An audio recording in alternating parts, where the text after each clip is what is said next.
commencement, l'être est une idée lumineuse. Mais pour que cette idée fonctionne, eh bien, il lui faut un corps.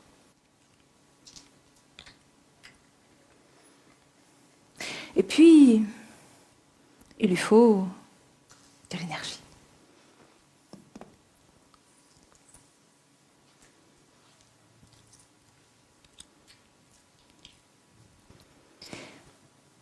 Et lorsque tout est connecté, relié, aligné, unifié, alors là, c'est magique. Ça s'allume. Mais bon, avant d'en arriver là, avant que l'être devienne un humain éveillé, conscient et lumineux, eh bien, il va falloir faire un petit bout de chemin. Car au commencement, lorsque l'être s'incarne dans la matière et que l'enfant paraît, eh bien, il est tout d'abord relié à sa matrice parentale, c'est-à-dire à la source d'énergie de ses parents. Vous voulez bien me servir de source parentale ? Le bébé ainsi est relié à leur corps, à leur désir, à leur amour, à leurs rêves, à leurs projets.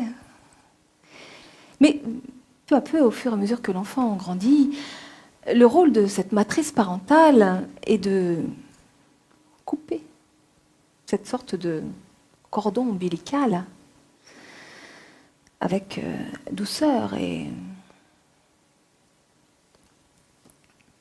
fermeté pour permettre à l'enfant de se relier à sa propre source d'amour, à ses propres désirs, à sa propre source créatrice. Et lui permettre enfin de s'allumer. Mais parfois, ce cordon ombilical est maintenu tout au long de la vie, laissant ainsi parents et enfants dans l'ombre, voire dans l'obscurité. D'ailleurs, je ne sais pas si vous avez remarqué combien il y a d'ombre et d'obscurité sur notre planète.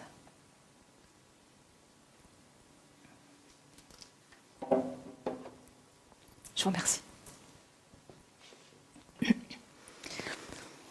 Alors, je vais aller un peu plus dans les détails et reposer un petit peu les fondamentaux. Au commencement se trouve donc la fusion. Fusion du désir entre un homme et une femme, fusion entre un ovule et un spermatozoïde, fusion dans le ventre maternel. Et puis après avoir passé 9 mois de symbiose dans ce ventre maternel, eh bien, l'enfant paraît.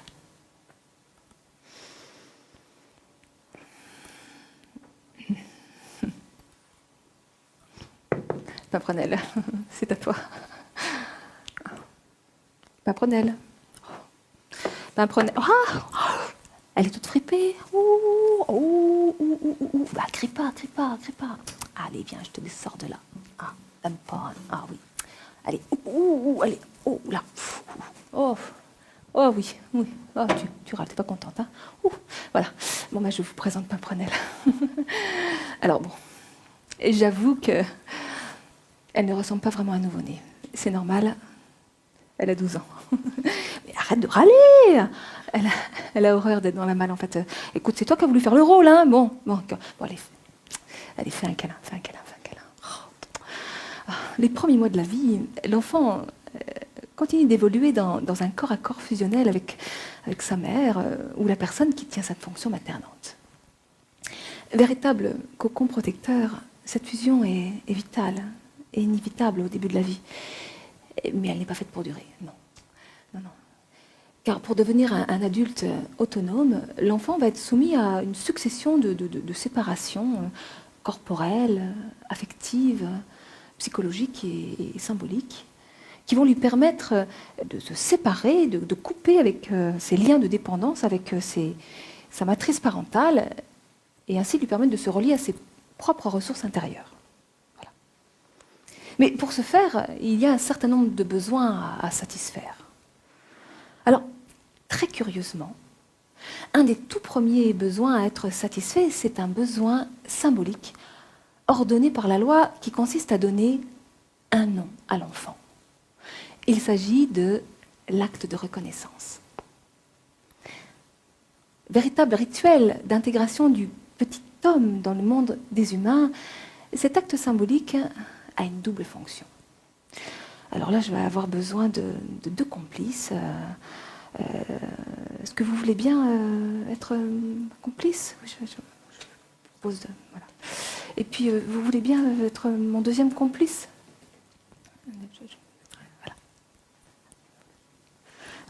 Donc, la première fonction, c'est une fonction unificatrice. Car en lui donnant son nom, la loi établit un lien de filiation et relie l'enfant à sa mère, à ses parents, à sa famille, à sa culture, à sa patrie. L'enfant se retrouve inscrit dans sa généalogie, dans sa communauté, dans son groupe d'appartenance. C'est la dimension du nous, la dimension du collectif et du social. Et puis, une deuxième fonction qui est une fonction séparatrice. Car en lui donnant son nom, la loi reconnaît l'enfant comme un individu à part entière et le sépare, le différencie de ses parents. L'enfant se retrouve inscrit dans une identité propre, c'est la dimension du je, la dimension de l'individualité, de l'intime et du privé. Par cette fonction séparatrice, la loi exerce une coupure créatrice et vient poser une limite à la mère, aux parents, à sa famille. Elle vient leur dire « Tu ne peux pas posséder ton enfant. Non, non, ton enfant ne t'appartient pas. » C'est la loi de l'interdit de l'inceste, c'est-à-dire l'interdit d'une relation fusionnelle et possessive avec son enfant. Ainsi, la loi délègue au père, qui le représente, une fonction de tiers séparateur qui consiste à ouvrir cette relation fusionnelle pour emmener l'enfant vers le monde extérieur et ainsi le soumettre à une autre loi, la loi de l'interdit du meurtre. Tu ne peux pas tuer ton prochain. Non. Et donc, comme tu ne peux pas le tuer, eh bien, il va falloir apprendre à vivre avec lui. Apprendre à parler pour communiquer, échanger, négocier, partager. L'enfant est donc inscrit dans une triangulation. Je vais la récupérer.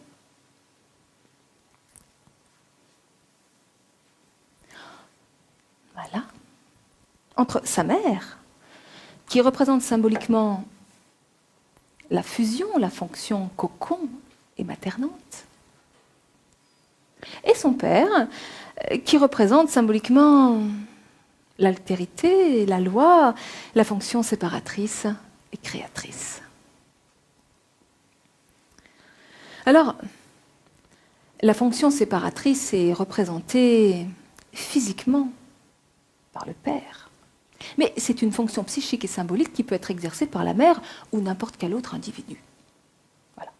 De la même façon, la fonction maternante est représentée physiquement par la mère, mais c'est une fonction psychique et symbolique qui peut être représentée par le père ou n'importe quel autre individu.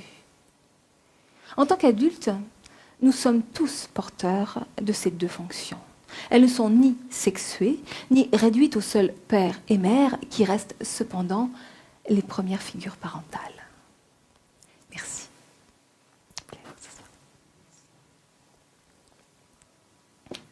Merci. Oui, Pimprenel. Ouh. Non, je ne t'ai pas oublié. Tu vas aller t'asseoir là, au premier rang? Non, tu ne veux pas aller au premier rang. Non, tu vas aller t'asseoir là-haut. Oui, tu as bien raison, on voit plus large là-haut. Bon, alors, est-ce que vous voulez bien vous occuper de Pimprenel? Voilà, super. C'est ce qu'elle veut, cette petite, hein.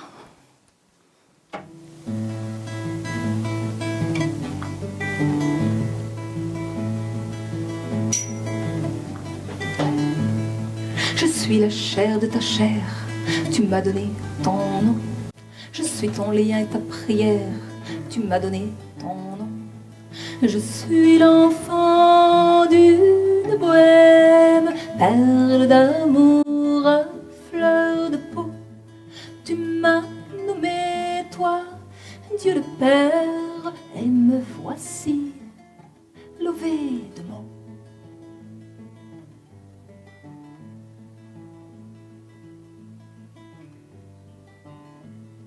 Je suis ton sang, ta vie, ta sève, je porte ton nom. Enveloppé dans cette ascèse, je vis en ton nom. Je suis l'enfant qui porte tes rêves, désirs secrets d'une vie éternelle. Je suis ton ombre et ta lumière, l'histoire d'un nom sempiternel.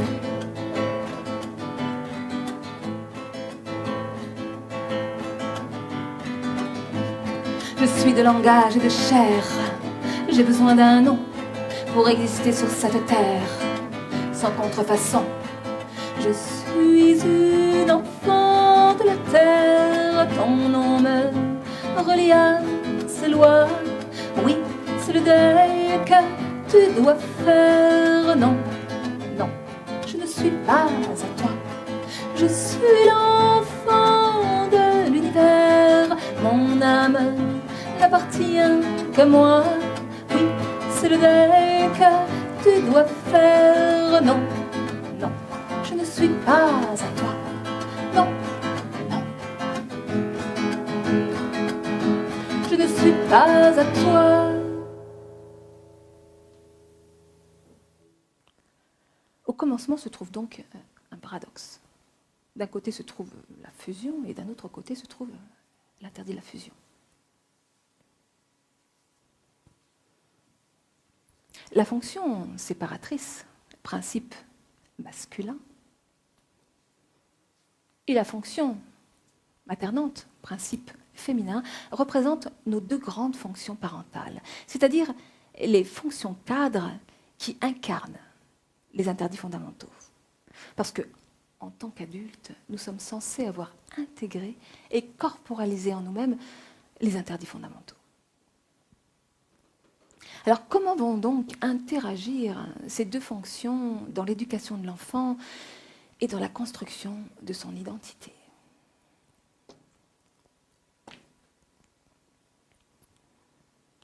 En lui donnant son nom, la loi donne à l'enfant une sorte d'enveloppe symbolique, un vêtement social qui lui permet d'exister dans le monde. Et cette enveloppe symbolique joue un rôle de contenant qui relie, assemble, articule entre elles les différentes dimensions de l'être. Le corps, l'esprit, le langage et l'imaginaire. Imaginaire collectif, car notre nom porte en lui l'histoire qui nous a créés.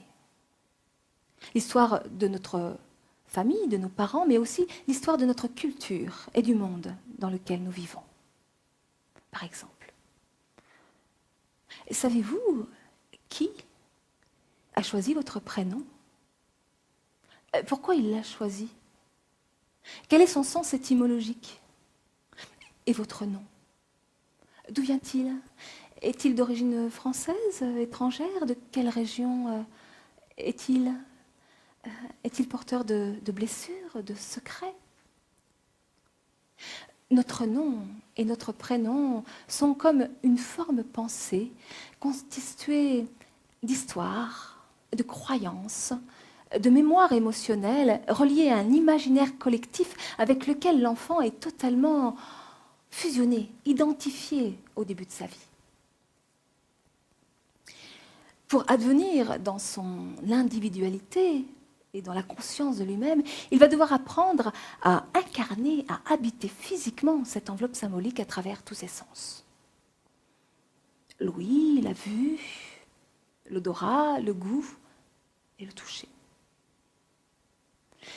C'est en l'enveloppant de gestes, en le nourrissant, en le lavant, en le berçant, en le caressant, et en posant des mots sur ses émotions, sur ses sensations, sur ses images, que l'enfant intègre peu à peu ses propres limites et sa propre valeur. C'est parce que l'enfant se sent accueilli, valorisé dans ses pensées propres, dans ses ressentis, dans son imaginaire, qu'il va pouvoir élaborer des repères internes stables, cohérents et sécurisants, et qu'il va pouvoir développer de l'estime de soi,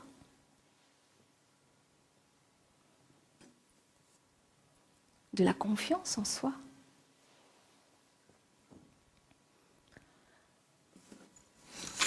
des ressources intérieures, c'est-à-dire des valeurs et de la valeur. Valeurs sur lesquelles il va pouvoir s'appuyer pour aller vers le monde extérieur. Et c'est dans ce mouvement incessant entre le dehors et le dedans que l'enfant se tricote avec le monde et qu'au fur et à mesure qu'il grandit, il entre dans la conscience de lui-même, des autres et du monde qui l'entoure.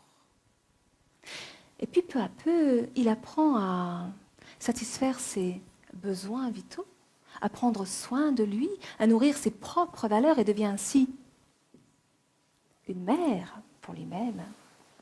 Et puis, il intègre des règles et des lois pour vivre avec les autres, s'éveille à son propre désir, ose aller vers l'inconnu, développe son propre pouvoir d'action et devient un père pour lui-même. C'est alors qu'il devient son propre contenant. Dans cette étape, on dit que l'ego est unifié. L'individu a intégré, corporalisé en lui-même la dimension du je, la dimension du nous. Il peut alors advenir dans une autre dimension de lui-même, la dimension du soi. La dimension du soi intègre notre dimension spirituelle et nous relie à notre source créatrice et à notre plein potentiel, à notre pleine puissance. Et lorsque nous incarnons cette dimension, alors nous entrons dans notre rayonnement intérieur et dans le sens de notre vie sur Terre. Car au commencement, l'être est une idée lumineuse. Mais pour que cette idée fonctionne, il lui faut un corps. Et puis, il lui faut de l'énergie.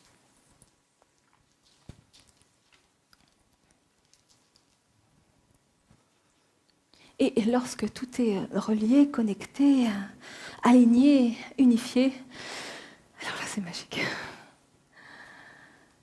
Ça s'allume. Enfin bon, tant que l'enfant est un enfant,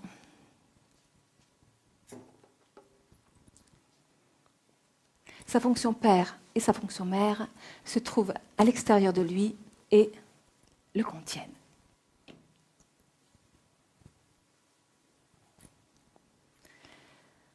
Alors bien sûr, il y a des ajustements à faire tout au long de l'éducation, parce qu'un enfant n'a pas les mêmes besoins s'il a 3 ans ou s'il a 15 ans.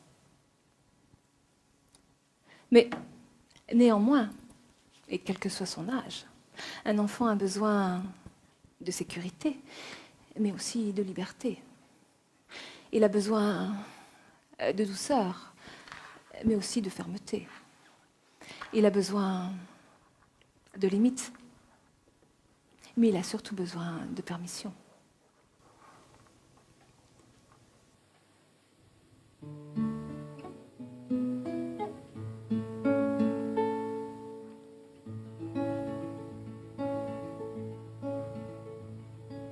Oui, je t'ai désiré, je t'ai doucement rêvé, j'ai tant voulu que tu viennes. Et tu es venu t'annoncer. Et j'étais bien effrayée, rien que l'idée de t'effleurer. Comment fallait-il que je t'aime? J'avais si peur de te briser. la tendresse. Quelle est donc cette promesse que je t'ai faite lorsque tu es arrivé? La tendresse en plein cœur de ma détresse, elle m'empresse de prendre soin de mes faiblesses, apprivoiser ma tristesse pour que vive ma forteresse et que mes peurs jamais te blessent. Comment t'aimer sans t'étouffer, te protéger sans t'enchaîner? Il a fallu que je comprenne. Mes peurs sont ta seule prison. Laisse-moi penser mes blessures, j'en prendrai soin, je te l'assure. Tu n'as pas à combler mes peines. Mon amour est sans condition. La tendresse. Quelle est donc cette promesse que je t'ai faite lorsque tu es arrivé? La tendresse en plein cœur de ma détresse, elle m'empresse de prendre soin de mes faiblesses, apprivoiser ma tristesse pour que vive ma forteresse et que mes peurs jamais te blessent. Je ne peux combler tes désirs ni t'apporter tous les plaisirs. Il a bien fallu que j'apprenne à dire non et te voir pleurer. Tes larmes sont des perles d'amour que tu amasses au fil des jours pour apprendre à combler tes peines et grandir vers ta liberté. La tendresse, c'est une belle promesse que je t'ai faite lorsque tu es arrivé. Et la tendresse en plein cœur de nos détresses, elle nous presse de prendre soin de nos faiblesses, apprivoiser nos tristesses pour que vivent nos forteresses et que nos rêves toujours caressent. La tendresse, la tendresse,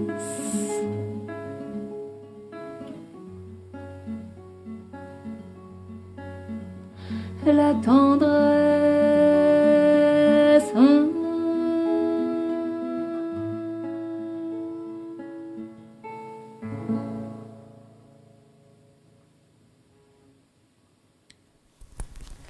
Le rôle de la fonction séparatrice, la fonction père-mère qui demande rigueur et fermeté, est de venir mettre une limite à la fonction maternante, fonction papa-maman qui demande douceur et générosité, et ainsi de séparer les espaces corporels, affectifs, symboliques. C'est dans l'interaction entre ces deux fonctions que l'enfant élabore peu à peu la notion d'intimité. Car nous avons besoin d'intimité. Nous avons besoin de nous voiler physiquement, d'avoir des jardins secrets, un territoire intime et privé. L'intimité n'est pas que corporelle, elle est aussi affective et psychologique. Entre parents et enfants, il y a donc des territoires interdits, des savoirs interdits et des amours interdits. Tous les désirs ne sont pas réalisables. Qu'est-ce que tu dis, Pimprenelle? J'entends pas. Tu peux parler plus fort, s'il te plaît? Vous pouvez me répéter ce qu'elle dit, s'il vous plaît? Non, bon, elle vient là, allez, viens. Voilà. Tu vas aller t'asseoir là-bas tout en haut, puis voilà, résultat, hein. Qu'est-ce que tu me dis? Ah, c'est quoi un désir? Ah bah oui, effectivement, oui. Oui. C'est très important de ne pas confondre les besoins et les désirs. Et oui, ouais. Les parents ont la responsabilité de satisfaire les besoins vitaux de leurs enfants, besoins corporels, affectifs, psychologiques, relationnels, symboliques. Rien qu'avec les besoins, il y a beaucoup à faire, hein. Mais les parents n'ont pas à satisfaire les désirs de leurs enfants. Non. Pourquoi, me direz-vous? Eh bien, tout simplement parce que les désirs appartiennent à l'intimité de la personne. Ils sont insatiables et, contrairement aux besoins vitaux, ils ne demandent pas toujours à être réalisés. Par contre, l'enfant a besoin d'être encouragé et responsabilisé sur le plan de ses désirs. C'est parce qu'il apprend à satisfaire ses désirs par lui-même qu'il fait l'expérience de sa puissance créatrice. Et que, chemin faisant, il développe son autonomie affective, l'estime et la confiance en lui, c'est-à-dire le sens de sa propre valeur. Et c'est ainsi que peu à peu, il se détache de ses parents. Et les enfants n'ont pas à satisfaire ni les besoins, ni les désirs de ses parents. Non, parce qu'eux, ils sont grands et ils peuvent le faire tout seuls. Alors, c'est vrai que, par amour, beaucoup de parents auraient envie de satisfaire tous les désirs de leurs enfants. Hein, c'est vrai, ma chérie. Mais bon, l'éducation n'est pas seulement une histoire d'amour. L'amour n'est pas tout puissant. L'amour ne donne pas tous les droits. Je dirais même que plus il est mis en avant, plus il cache du sable mouvant. L'enfant peut être désaimé, maltraité, ou au contraire, aimé, adulé et complètement étouffé. L'abus existe dans les deux cas. Sous-valorisé ou survalorisé, les effets se rejoignent dans les extrêmes. Trop de limites ou pas assez de limites, cela donne le même résultat. Les frontières entre le sacré et le profane,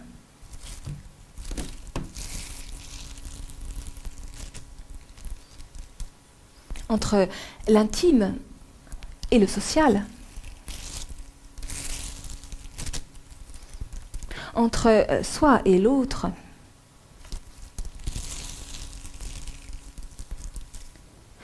s'élabore en fonction du système de valeurs dans lequel nous évoluons. Parce que ce sont nos valeurs, qu'elles soient conscientes ou non, qui définissent nos règles et nos principes éducatifs. Mais si les valeurs n'existent pas,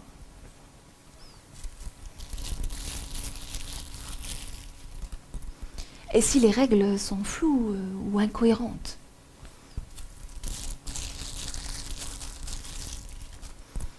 et si les limites sont impossibles au point d'être étouffantes ou cassantes,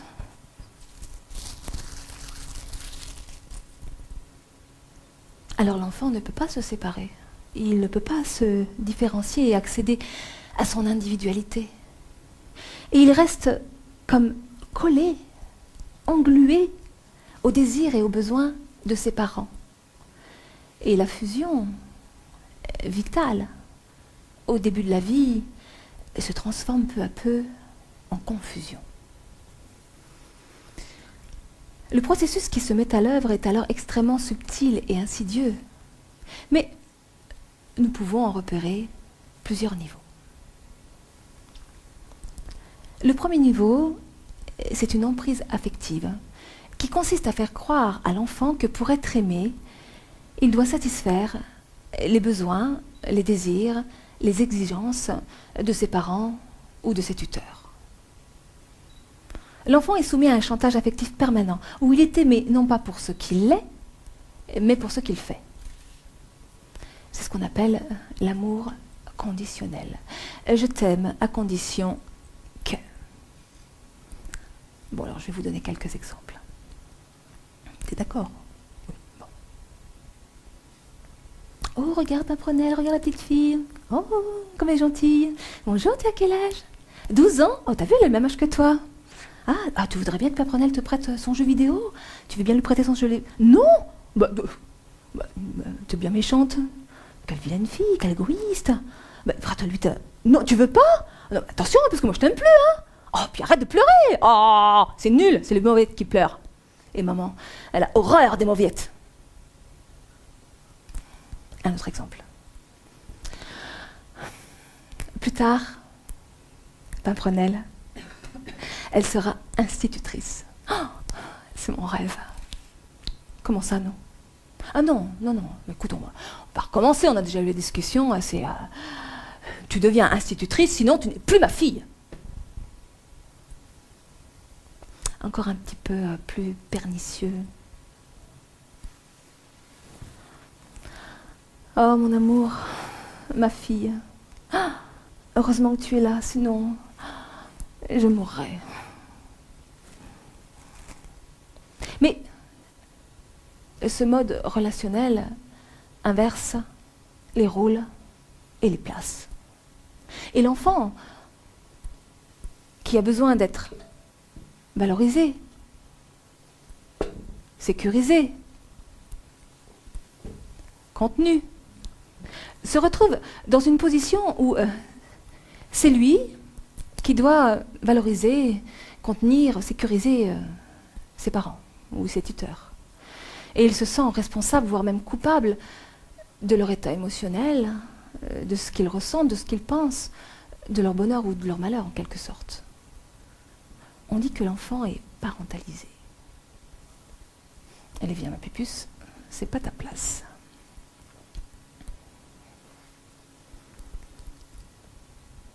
L'emprise psychologique, le deuxième niveau, est la suite logique de l'emprise affective. L'enfant ne peut pas intégrer ni psychiquement, ni émotionnellement ce qu'il vit, car les mots posés sur le réel n'existent pas ou ne sont pas les bons. L'histoire qui se raconte n'est pas en lien avec la réalité de ce qui est vécu au niveau des émotions, des sensations, des images. Lorsque l'enfant est disqualifié, par exemple, jugé, humilié, ou lorsqu'il est enfermé dans un mensonge ou dans un secret. Mais si les mots et le langage ne sont pas cohérents avec la réalité, alors l'enfant ne peut pas identifier ce qui lui arrive vraiment.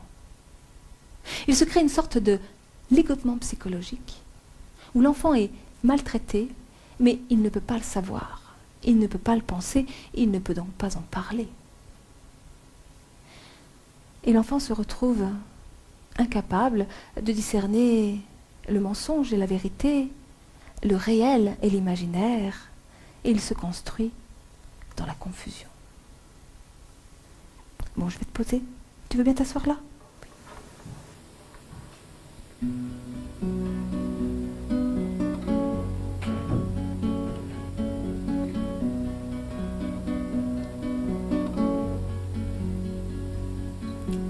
Soi, c'est quoi? L'intérieur de moi? Moi, c'est quoi? Le contour de toi. Toi, t'es qui? T'es peut-être moi? Moi, je suis quoi? Je suis peut-être toi. Exquise corruption, troublée dans la fusion, perdue dans tes rivages, comment trouver des plages? Soi, c'est quoi? C'est une illusion. Moi, je suis quoi? Tes représentations. Toi, t'es qui? Figure d'adoration. Moi, je suis quoi? Ta jubilation. Sentiment impossible, déchiré, si fragile, perdu dans tes mirages, où trouver un ancrage.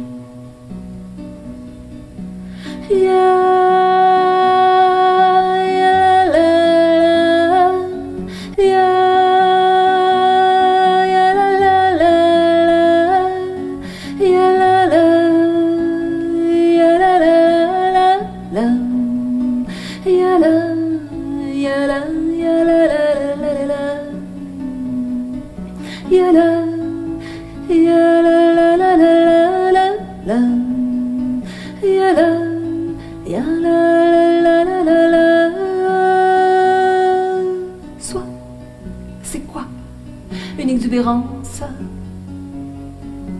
Moi, je suis quoi? Les plaies de ton enfance. Toi, t'es qui? Ma reconnaissance. Moi, je suis quoi? Une évanescence. Subtile trahison, invisible à la raison, perdu dans tes dédales, où trouver une escale, tragique soumission, car je ne peux dire non, c'est mon initiation, amour et confusion, amour et confusion, confusion.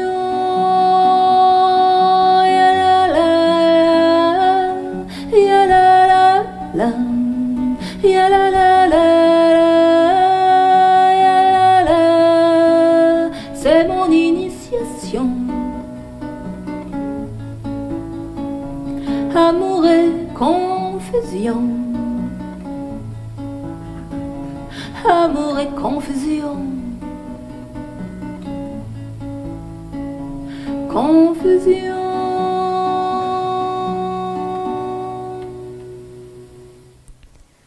L'emprise affective et psychologique structure l'enfant dans la confusion mentale, la soumission et la dépendance affective. L'enfant ne peut pas se fier à ses pensées propres, à ses ressentis, à son imaginaire. Il ne peut donc pas élaborer de confiance en lui.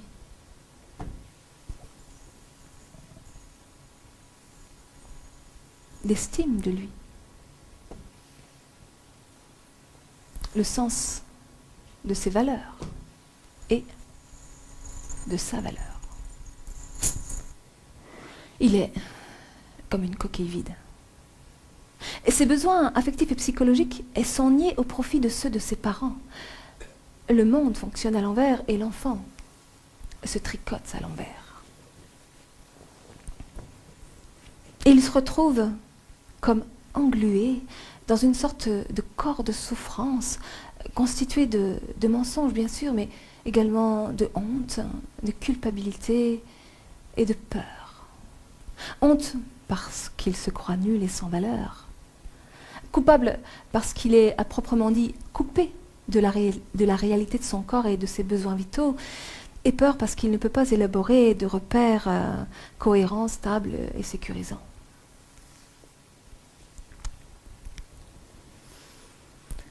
Anesthésié émotionnellement, ligoté psychologiquement, l'enfant devient alors une proie facile. Et il peut être amené à vivre divers passages à l'acte sans avoir à se débattre et parfois même avec son consentement. C'est ainsi qu'on arrive au 3e niveau d'abus, les transgressions corporelles et sexuelles.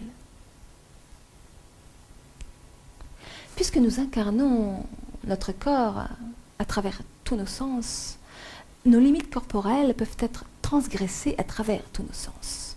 Par exemple, un enfant qui est témoin de scènes sexuelles, érotiques, pornographiques, en direct ou par film ou revue interposée, est violenté. Mais cela est valable pour n'importe quelle scène de violence, qu'elle soit sexuelle, physique ou psychologique. De la même façon, un enfant qui est tapé, frappé, battu, voit ses limites corporelles exploser. Un enfant qui est sexué et pas encore sexualisé, lorsqu'il est regardé, parlé, habillé de façon érotique et sexuelle, est violenté. Un enfant, lorsqu'il est le témoin ou le confident de l'intimité parentale, de leurs amours, de leur sexualité, est violenté et emmêlé dans une confusion générationnelle. Les parents copains, par exemple. Ou à l'inverse, lorsque l'enfant est pris en otage de la violence conjugale, qu'elle soit physique, verbale ou psychologique. La forme génitale, la pénétration anale, buccale, vaginale, par le sexe, les doigts, la langue ou des objets, est la forme ultime du viol de l'intime, et ce qui arrive en dernier. Vivre une transgression sexuelle ou corporelle implique de vivre des abus affectifs et psychologiques. Mais l'enfant peut tout à fait évoluer dans une emprise affective et psychologique sans aucun passage à l'acte clairement évident. C'est-à-dire être maltraité sans jamais le savoir. Qu'est-ce qu'il y a, Paprenelle? Oh, ça y est, Paprenelle a la bougeotte. Tu veux changer de place? Paprenelle est très curieuse. Hein. Oui, je veux bien. Tu veux bien la prendre? Oui, oui. Allez, hop. C'est alors que nous arrivons au 4e niveau d'abus. L'emprise culturelle et sociale. En effet, en France, la culture et la loi des hommes continuent à faire croire à l'enfant que c'est lui qui doit dire non et poser les limites. Car d'une part, la loi de l'interdit de l'inceste n'est toujours pas posée dans le code pénal. Ce qui implique que l'enfant est soumis à la même loi que les adultes concernant le viol. Autrement dit, tout comme l'adulte, l'enfant doit prouver qu'il n'était pas consentant et qu'il y a bien eu violence, contrainte ou surprise. Et d'autre part, plutôt que de transmettre de l'intelligence émotionnelle, des valeurs, du savoir-être, l'éducation nationale s'est investie d'une mission de prévention des abus sexuels en milieu scolaire. Alors bien sûr, cette prévention, elle mérite de libérer la parole des enfants victimes, mais elle a aussi l'effet d'introduire de la méfiance et de la peur entre les enfants et leurs parents. Est-ce le but de l'éducation ? Et enfin, doit-on faire porter la responsabilité à nos enfants de l'arrêt des violences familiales, c'est-à-dire de la violence elle-même ?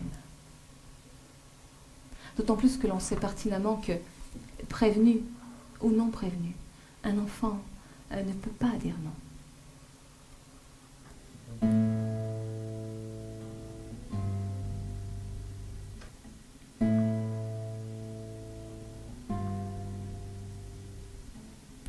On me dit que les autres sont des étrangers. Attention mon enfant, ils peuvent être méchants. On me dit que les autres sont des inconnus. Attention mon enfant, ils peuvent te mettre à nu. Ton corps c'est ton corps, et il t'appartient. Ton corps c'est ton corps, ça, retiens-le bien. Tu peux dire non, il faut dire non. Tu dois dire non. Et pour moi les autres étaient devenus des voleurs de corps, des voleurs de nuit.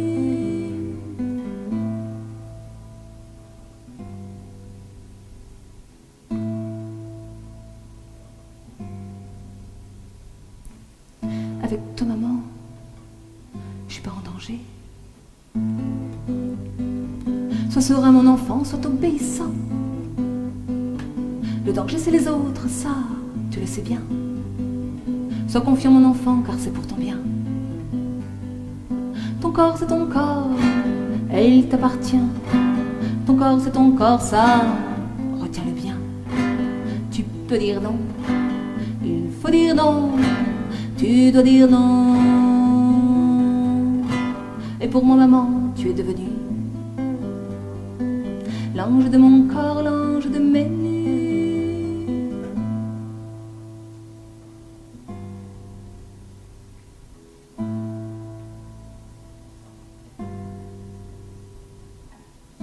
Toi papa je t'aime et tu me protèges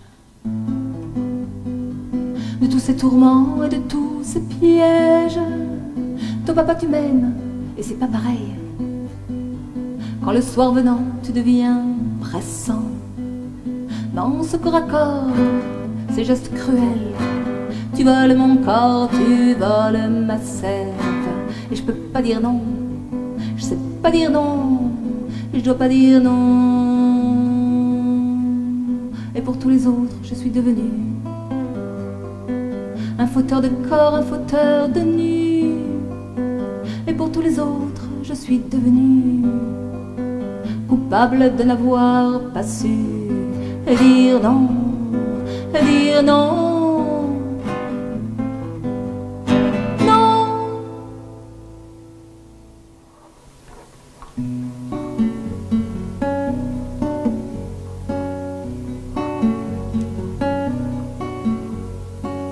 Quand j'étais petite fille, tout dedans cousu de fil, de dentelle, de soie fragile. Dans mon palais de princesse, ma robe était de tendresse, nos jeux pleins de sagesse. Je pouvais, comme une anguille, me faufiler dans tes fils. On tissait, c'était subtil, ce lien fort et invisible qui a fait de moi ta fille. Mais les histoires de princesses sont parfois pleines de tristesse, de trahison qui blesse. Capturée sans le savoir, abandonnée dans le noir, est-ce un rêve, un cauchemar? Doucement comme une anguille, tu as resserré les fils, emmêlé, c'était subtil, ce lien fort et invisible qui faisait de moi ta fille. En plein cœur de la tourmente, il y a tout ce qui mente et se lamente.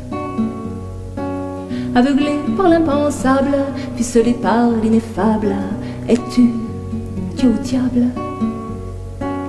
Alors de fil en aiguille, tu as arraché les fils, déchiré, c'était subtil, ce lien fort mais si fragile qui faisait de moi ta fille. Plus de parure sur ma peau, la tendresse en lambeaux, la honte comme un fardeau. Détissée de mes dentelles, déliée, je n'ai plus d'ailes, entaillée, je chancelle. Comment retrouver le fil? Je suis perdue, je suis ivre, à quoi ça sert que je vive dans la souillure et le vil? Non, je ne suis plus ta fille.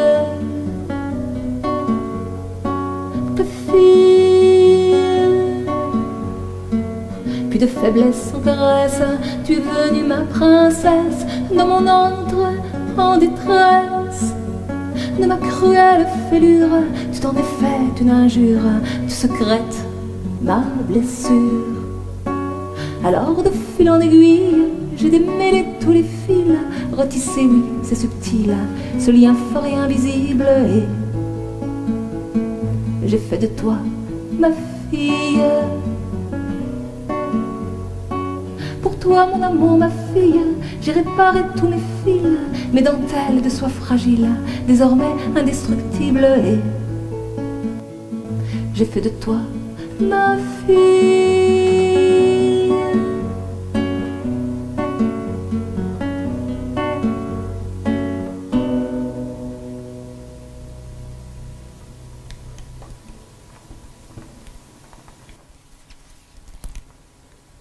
Ça va pas, Prenel? Pimprenel? Ouh là là, dis donc, t'es en colère? Qu'est-ce qui se passe? Viens me voir. Dis-moi ce qui va pas. Ah bah oui, t'as tout à fait raison, oui. On n'a pas à faire de la prévention auprès des enfants, non. On a à faire de l'éducation, ce qui n'est pas du tout la même chose. Tu as tout à fait raison, ma puce. Alors, eh bien, je vais demander à la fonction paternelle de bien vouloir revenir sur scène. C'est possible? Donc, mettez-vous là. Un peu de... Alors, au début de sa vie, l'enfant évolue dans un corps à corps fusionnel avec sa mère ou la personne qui tient cette fonction maternante. Le rôle de la fonction séparatrice est d'ouvrir cette relation fusionnelle pour qu'elle devienne créatrice. Mais pour que le père puisse exercer cette fonction séparatrice et créatrice, il doit être reconnu et légitimé par la mère. Le père doit prendre sa place, mais la mère doit lui laisser. Alors, nous allons imaginer, juste imaginer, que nous avons procréé cet délicieux enfant tous les deux. Voilà. Et donc, je vais vous demander d'exercer votre fonction séparatrice. Hein? Vous êtes prêts? On y va. Non. Alors, exercer une fonction séparatrice ne veut pas forcément dire arracher l'enfant des bras de la mère, bien que parfois ça se passe vraiment comme ça. Non. Vous pourriez par exemple m'inviter au restaurant, au cinéma, hein, chérie?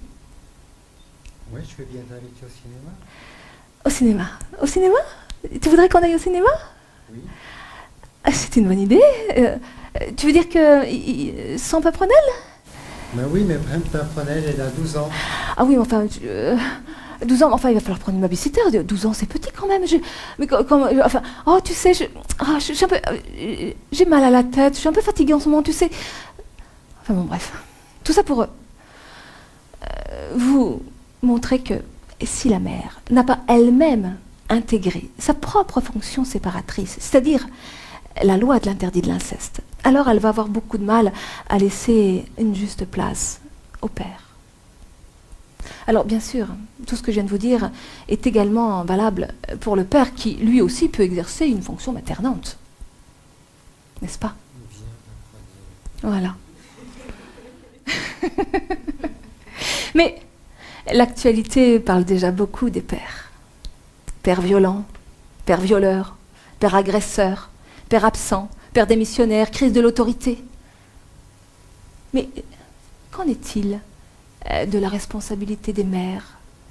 Entre leurs aveuglements, leur toute-puissance et leur difficulté à laisser une place au père, sont-elles de simples victimes? Merci. Vous pouvez emmener Paprenelle. Hein, Paprenelle, t'es d'accord, hein, tu veux bien rester avec... Oui. Voilà.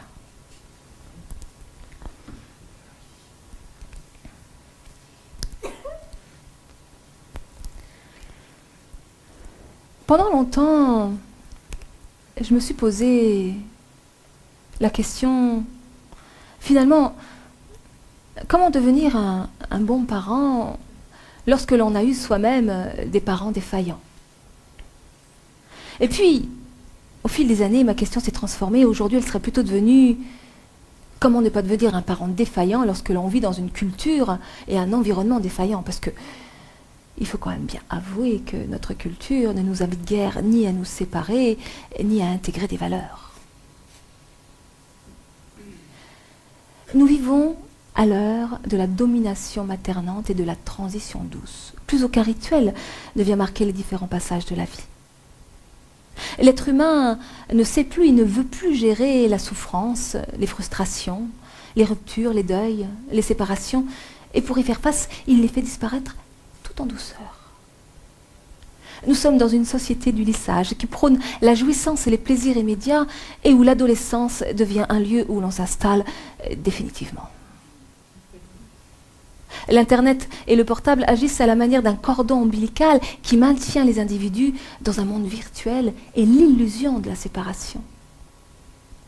Dans ce monde sans limite, les désirs sont devenus des besoins vitaux qui doivent se combler presque de façon compulsive.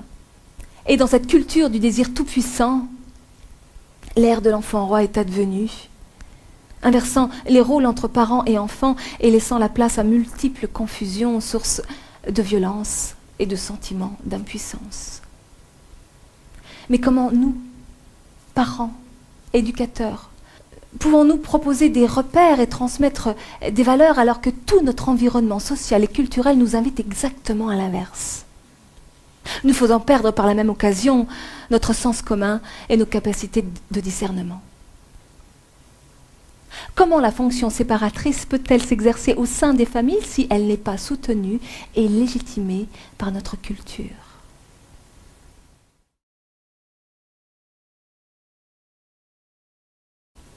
Au cœur de la vie, au cœur de la mort, tu es un mystère que personne n'ignore.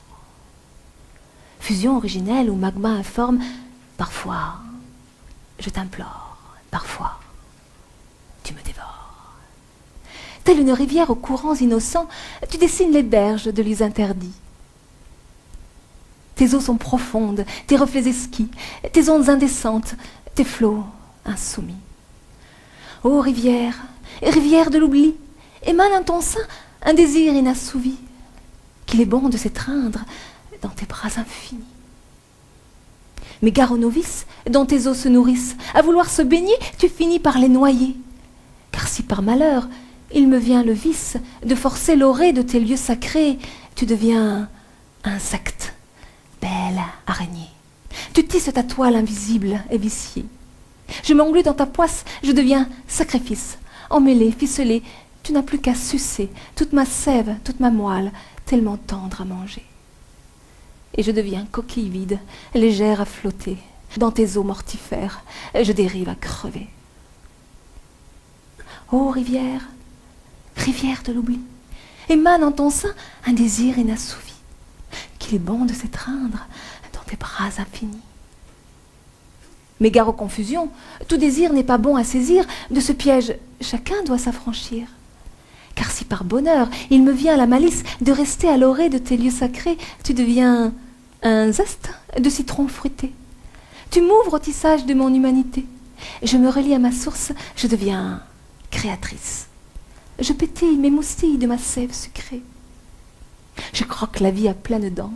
Je suis vivante là, tout dedans. Je contemple tous tes mystères posant là une belle frontière. Tu nous caresses ou nous transperces. Tu nous éveilles ou nous endors. Tu nous habites tous, insectes ou zeste. Qui es-tu?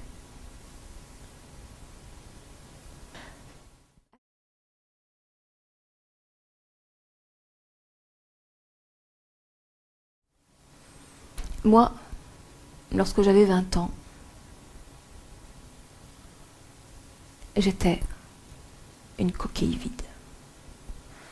Ou plutôt, un nourrisson géant.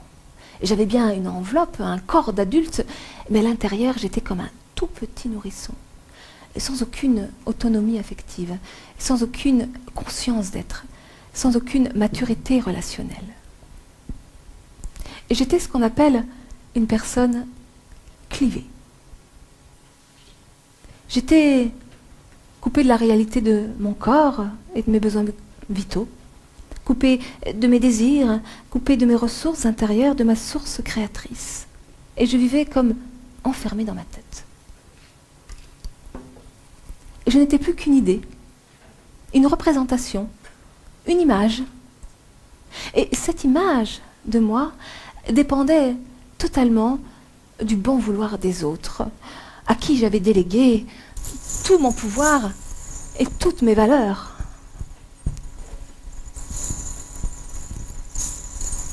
Si les autres m'apportaient amour, confiance et reconnaissance, alors je pouvais maintenir un équilibre illusoire avec cette nourriture illusoire. Mais si les autres ne m'apportaient plus cette nourriture affective, alors, catastrophe, sans béquille, je m'écroulais. Je n'étais plus personne. Depuis ma plus tendre enfance, mes croyances s'étaient bâties autour d'un énorme mensonge. Je ne suis aimable et valable que si je suis ce que les autres veulent de moi. Alors je passais ma vie à m'occuper des besoins des autres, des désirs des autres, des rêves des autres, en attendant bien entendu qu'ils fassent la même chose pour moi. En fait, comme je n'arrivais pas à me relier, à me connecter à l'intérieur, j'essayais désespérément d'aller me brancher chez les autres. Vous voulez mieux me brancher, s'il vous plaît? S'il vous plaît. S'il vous plaît. Ah, elle vient me brancher. Ah, bah c'est drôle. Ah bah ça s'allume pas.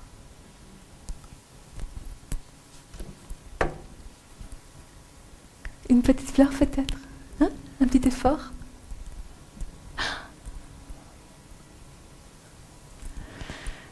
Eh ben non, ça s'allume toujours pas.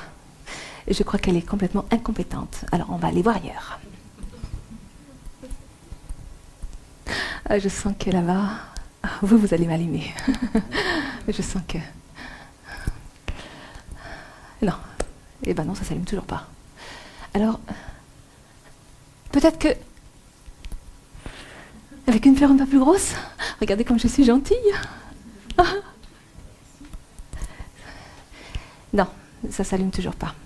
Non, alors, là j'ai peut-être une solution. Une petite fraise tagada, hein? Oh.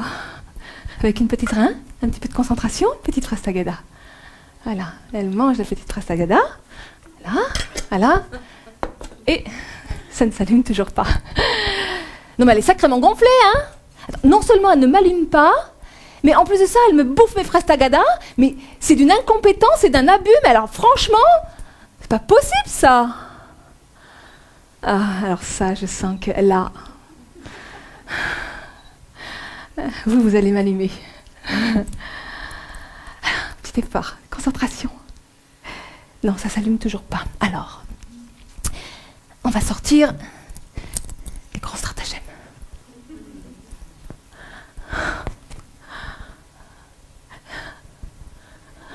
Ah non, ça s'allume toujours pas. Et c'est comme ça que je passais ma vie, dans des jeux de pouvoir, de séduction et de manipulation. En fait, je ne faisais que reproduire l'éducation que j'avais reçue. Parce que je ne savais pas faire autrement. On ne m'avait pas appris, moi. Et c'est comme ça que je ne faisais que produire exactement l'inverse de ce que je voulais et que je me sentais éternellement rejetée, trahie, abandonnée, humiliée, blessée. Et que j'étais moi-même blessante et accusatrice. Avec tout ce que j'ai fait pour toi, avec tous les sacrifices, je t'ai tout donné. C'est de ta faute si je suis malheureuse.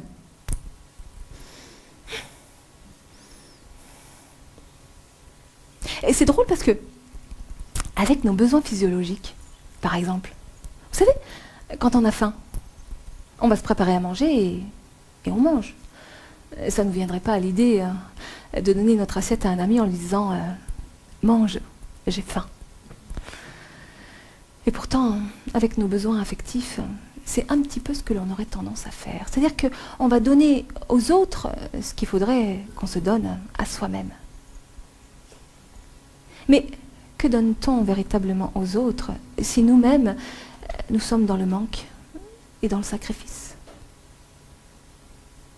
Car la vérité, c'est que si nos besoins ne sont pas satisfaits, si nos valeurs ne sont pas nourries, alors l'être ne peut pas s'incarner, il ne peut pas se corporaliser, l'ego ne peut pas s'unifier.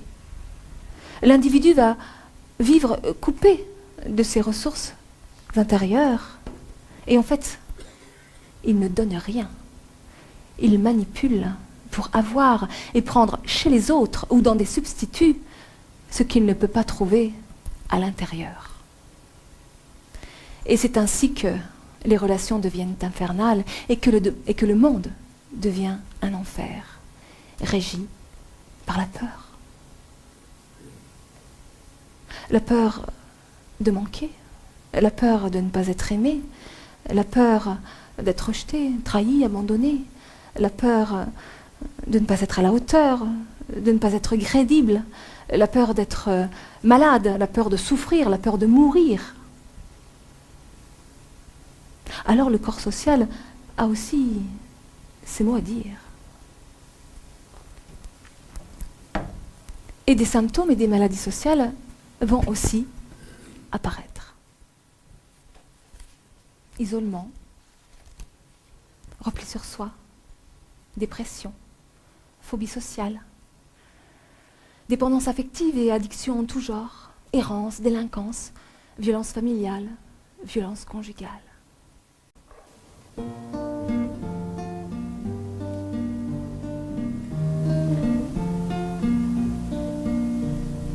Tout le monde est une drôle de personne, et tout le monde a l'âme emmêlée. Tout le monde a de l'enfance qui ronronne au fond d'une poche oubliée, au fond d'une poche oubliée. Tout le monde a des restes de rêves et des coins de vie dévastés. Tout le monde a cherché quelque chose un jour, mais tout le monde ne l'a pas trouvé.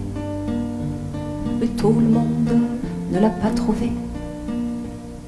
Il faudrait que tout le monde réclame auprès des autorités une loi contre toute notre solitude, que personne ne soit oublié, que personne ne soit oublié. Tout le monde a une seule vie qui passe, et tout le monde ne s'en souvient pas. J'en vois qui la plie, qui la casse, et j'en vois qui la voit même pas. Et j'en vois qui la voit même pas. Il faudrait que tout le monde réclame auprès des autorités une loi contre toute notre indifférence, que personne ne soit oublié, que personne ne soit oublié. Tout le monde est une drôle de personne, et tout le monde a l'âme emmêlée. Tout le monde a de l'enfance qui résonne au fond d'une heure oubliée, au fond d'une heure oubliée.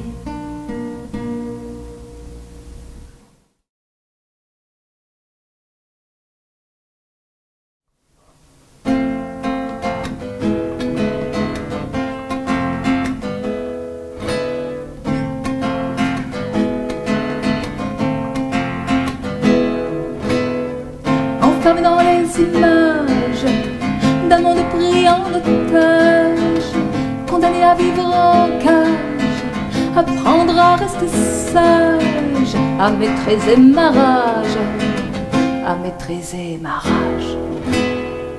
J'étouffe, j'en peux plus, c'est fini, dégagez-moi tout ça.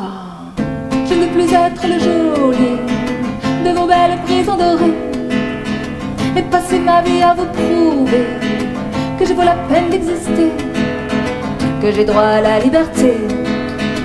Je suis lassé, fatigué, se libérer de la peur, traverser la douleur de ne plus être à la hauteur de ce monde en fureur, de ce monde menteur.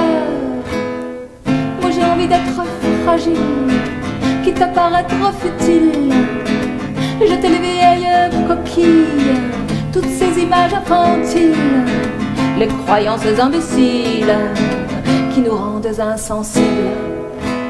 Sois fort, sois sérieux, sois obéissant, dégagez-moi tout ça. Acceptez mon impuissance devant le monde en souffrance, observez ses défaillances, mais ne plus répondre aux offenses, lâcher face aux ignorances avec la plus grande élégance, se libérer de la peur, traverser la douleur de ne plus être à la hauteur de ce monde en fureur, de ce monde menteur. Laissez couler une larme, déposer les armes, renoncer à tous ces drames qui m'ont fait vivre mais me condamnent, mais qui n'ont plus aucun charme, non, et qui n'ont plus aucun charme. Mais s'il n'y a plus d'image, plus rien à prouver, plus rien à défendre, qu'est-ce qui reste? J'ai fait le choix de ne pas mourir, et je ne veux plus me trahir, et je n'ai que moi à vous offrir. démon et ma rage de rire. Ah ah, et le meilleur n'est jamais pire, non. Le meilleur n'est jamais pire. Se libérer de la peur, retrouver la douceur, d'être seulement à la hauteur de sa propre lueur, de sa propre lueur. Se libérer de la peur, retrouver la douceur, d'être seulement à la hauteur de sa propre lueur, de sa propre lueur.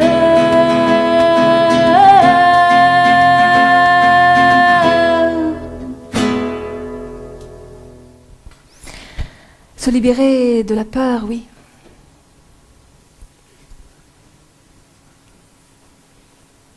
Parce que, enfants, nous sommes tous victimes de notre éducation. Nous n'avons pas le choix. Mais une fois devenus adultes, nous avons la capacité et la responsabilité de faire des choix et de décider de ce que l'on fait de l'éducation que nous avons reçue.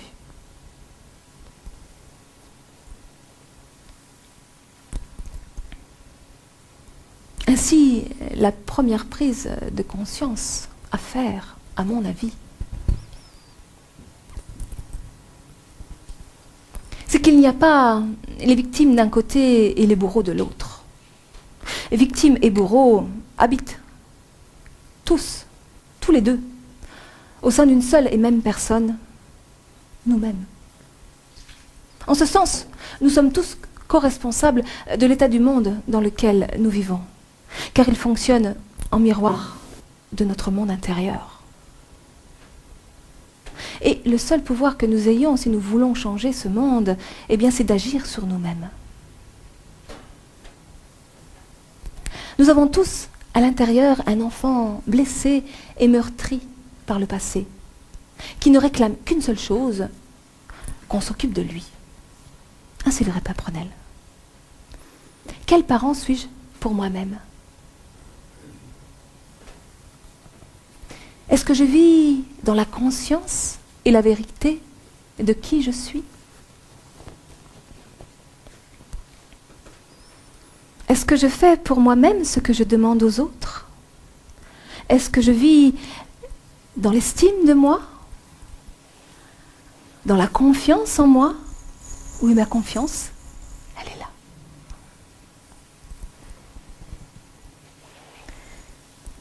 Est-ce que je développe les qualités de mon être, mes ressources intérieures? Est-ce que je partage mes dons et mes talents?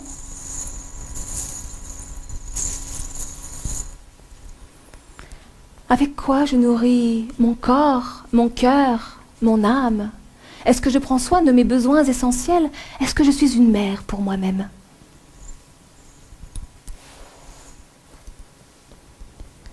Est-ce que je pose des actes cohérents avec mes paroles, avec mes pensées? Est-ce que je réalise mes rêves, partage mes utopies? Au service de qui et de quoi j'œuvre dans ma vie? Est-ce que je suis un père pour moi-même?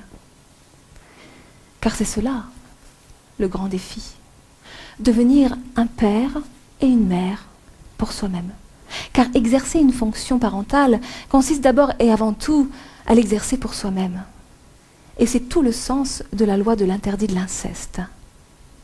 Renoncer à être tout pour l'autre. Renoncer à être parfait. Renoncer à la toute-puissance pour entrer dans la pleine puissance de tout ce que l'on est, mais seulement ce que l'on est. Et lorsque nous commençons à incarner cette dimension, alors là, il y a quelque chose de très très drôle qui se passe. On commence à clignoter. Oui, parce que au début, on clignote. On doute. On est un peu ébloui. C'est trop beau pour être vrai. On n'y croit pas vraiment. Et puis surtout, autour de soi, il y a plein de gens qui dorment et qui ne veulent pas être réveillés. Et puis un jour, on ne doute plus. Et c'est alors une douce lumière qui s'installe et illumine le monde.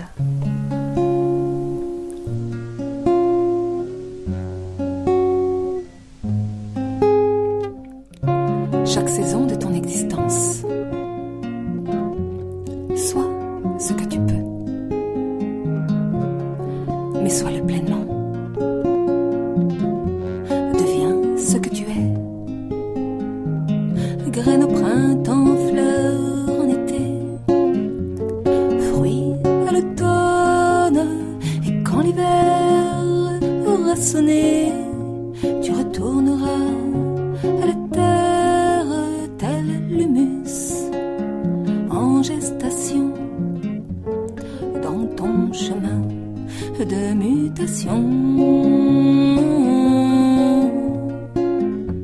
Deviens ce que tu es,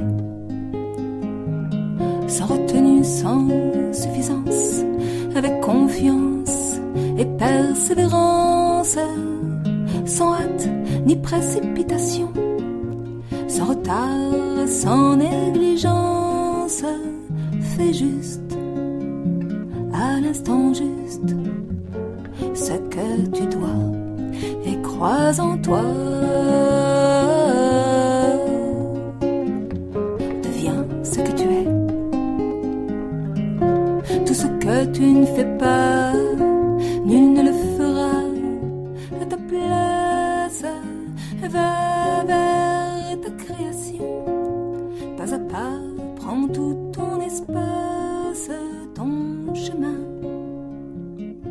est unique, découvre son sillon, prends la permission. Deviens ce que tu es.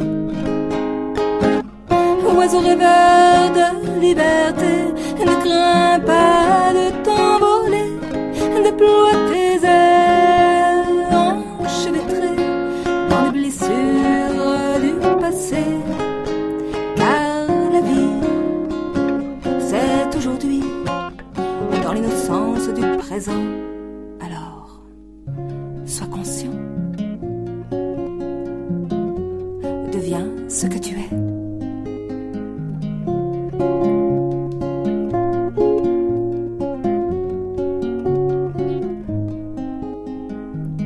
Poussière d'étoiles dans la profondeur de l'espace, où que tu sois sur ton chemin de scintillance, révèle la pleine puissance de ton humanité en éternelle croissance.